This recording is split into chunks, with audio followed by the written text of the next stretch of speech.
Hello friends, welcome to my channel. நம்ம சேனலில் இன்றைக்கி என்ன பார்க்க போகிறோன்னா மட்டன் போட்டி கிரேவி எப்படி செய்யுதுன்னு பார்க்கலாம். நான் வெங்காயம், தக்காளி, கருவேப்பிலை, பச்சை மிளகாய் எல்லாம் கட் பண்ணி வச்சுருக்கேன். அதுக்கு கூட வந்து ஸ்பைசஸ் எல்லாம் ஆட் பண்ணி வச்சுருக்கேன். அப்புறம் மஞ்சள் தூள், கரம் மசாலா வீட்டில் ஹோம்மேடாக நானே ரெடி பண்ணி வச்சுருக்கேன். அதுக்கப்புறம் ஷாப் கரம் மசாலாவும் நான் ஆட் பண்ணியிருக்கேன். மஞ்சள் தூள், சில்லி பவுடர் ஆட் பண்ணியிருக்கேன். நேற்று அதாவது சண்டே அன்றைக்கி எடுத்த விளாக் இது. இதில் வந்து போட்டி வந்து ஃபுல் அண்ட் ஃபுல் நானே க்ளீன் பண்ண வீடியோ வந்து என்னால் எடுக்க முடியல. போட்டி வந்து நான் வந்து அன்றைக்கே வந்து வாஷ் பண்ணி க்ளீன் பண்ணி மார்னிங்கே வந்து எடுத்து ஃப்ரிட்ஜில் எடுத்து வச்சாச்சு. அது வந்து கொஞ்சம் வந்து எப்படி சொல்கிறதுனா நல்லா கொழுப்பு நிறைய இருந்துச்சு. அதில் இருக்கிற வாட்டர் வந்து நான் ரிமூவ் பண்ணிட்டேன்.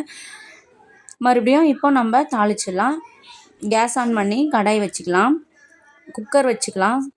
குக்கர் வச்சு அதோட ஸ்பைசஸ் எல்லாமே ஆட் பண்ணிக்கலாம். அது கூடவே வந்து நம்ம 2 பச்சை மிளகா, அதுக்கப்புறம் வந்து வெங்காயம் நல்லா போட்டு நல்லா கோல்டன் ஃப்ரை வர வரைக்கும் நல்லா வதக்கி எடுத்துக்கலாம். கூடவே வந்து கொஞ்சமாக கருவேப்பிலை ஆட் பண்ணிக்கலாம். வெங்காயம் வந்து நல்லா வதங்கிடுச்சு. இந்த ஸ்டேஜில் வந்து நம்ம தக்காளி ஆட் பண்ணிக்கலாம்.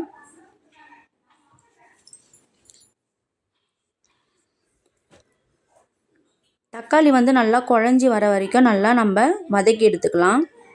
அது கூடவே ஒரு டீஸ்பூன் போல் நான் இஞ்சி பூண்டு விழுது ஆட் பண்ணிட்டேன். அப்புறம் நம்ம வந்து நல்லா வெங்காய தக்காளி வதங்கிடுச்சு. அதுக்கப்புறம் வந்து நம்ம அந்த போட்டி வந்து நம்ம நல்லா மறுபடியும் வாஷ் பண்ணி எடுத்து ஆட் பண்ணிக்கலாம்.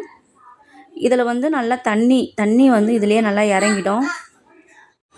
நல்லா வதங்கிடுச்சு. இப்போ பார்த்தீங்கன்னா தெரியும். அது கூட வந்து ஒரு டீஸ்பூன் சில்லி பவுடர், ஒரு டீஸ்பூன் மஞ்சள் தூள், ஹோம்மேடாக நான் ரெடி பண்ணி வச்சுருக்க கரம் மசாலா, அப்புறம் ஷாப்பில் வாங்கின கரம் மசாலா எல்லாத்தையும் நான் மிக்ஸ் பண்ணி நல்லா வதக்கி எடுத்துக்கலாம். அதுலேயே வந்து நல்லா தண்ணி சுரக்குது அந்த போட்டிலேயே.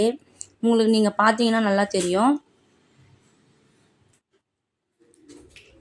நல்லா வதங்கி வந்துச்சு. இதுக்கு இந்த கிரேவிக்கு ஏற்ற மாதிரி நம்ம தேவையான அளவு சால்ட் ஆட் பண்ணிக்கலாம். சால்ட் ஆட் பண்ணதுக்கப்புறம் ஒரு டீஸ்பூன் போல் குழம்பு மிளகாய்த்தூள் ஆட் பண்ணி நல்லா மிக்ஸ் பண்ணி எடுத்துப்போம்.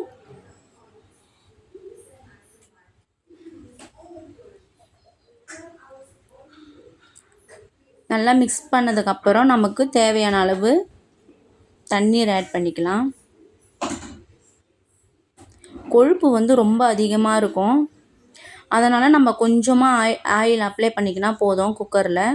இப்போ பார்த்தீங்கன்னா நல்லா தெரியும். நல்லா வதங்கிடுச்சு. எனக்கு தேவையான அளவு நான் தண்ணி ஆட் பண்ணிக்கிறேன். நான் வந்து மார்னிங் டிஃபனுக்கும் ஆஃப்டர்நூன் லஞ்ச் மெனுக்குமே சேர்த்து ஒரே வழியாக ப்ரிப்பேர் பண்ணியாச்சு. இப்போ நம்ம விசில் விட்டு எடுத்துக்கலாம். ஒரு 4 விசில் விட்டு எடுத்துக்கினா கரெக்டாக இருக்கும்.